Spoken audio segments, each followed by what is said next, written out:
মানিকতলা বিধানসভা কেন্দ্র এলাকার কাঁকুরগাছিতে প্রচার বিজেপি প্রার্থী তাপস রায়ের। অন্যদিকে মেয়ে শ্রেয়া পাণ্ডের হয়ে প্রচারে সুপ্তি পাণ্ডে। সাত সকালে কাঁকুরগাছিতে সৌজন্য সাক্ষাৎ তাপস রায় ও সুপ্তি পাণ্ডের মুখোমুখি সৌজন্য সাক্ষাতের ছবি। বিদায়ী বিধায়কের সঙ্গে কুশল বিনিময় তাপস রায় এবং সুপ্তি পাণ্ডে অর্থাৎ বড় মানিকতলার তৃণমূল প্রার্থী শ্রেয়া পাণ্ডের মার সঙ্গে সাক্ষাৎ। বিদায়ী বিধায়ক সুপ্তি পাণ্ডের সঙ্গে বিজেপি প্রার্থী তাপস রায় সৌজন্য সাক্ষাৎ।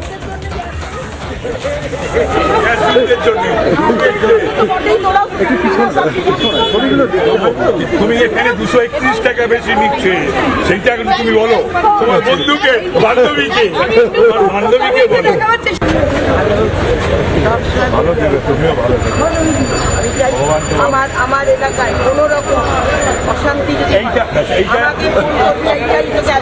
গেলাম আমার শেয়ার থেকে সমর্থন যদি এদিক ওদিক করে ক্ষমা করে এটা বলে আমি তো জানো তুমি শুধু তুমি এইটাই আমার কথা। কোনো অমর্যাদা তো হবে না আমার এলাকায়। এবার যদি কেউ করে আমাকে কথা বলেছি ভালো থেকে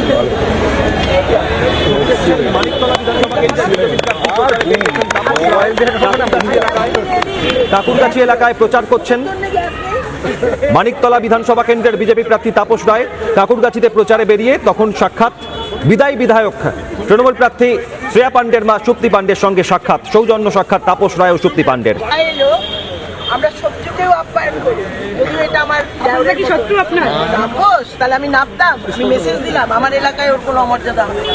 ও নিজের কথা বলতে পারে, উঠতে পারে, ওর ডেমোক্রেটিক রাইট। আর কোনো রকম অসম্মান ওর হবে না। যদি ছেলে ছোটরা কিছু করে থাকে তাহলে ওদের করেছি এ করে। আর আজকে এমন দিনে এলো ওদের দলও খানিকটা দায়ী, শুধু যুদ্ধ নয়। আমি আমার বন্ধুকে কি বলবো আমি জানি, কিন্তু কচুরিটা খাওয়াতে পারলে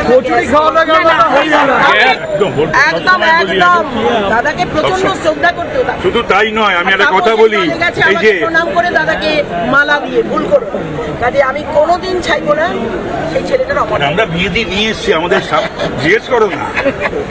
তারপরে আবার বাপের বাড়িতে পৌঁছে দিয়েছি, আবার নিয়ে এসেছি।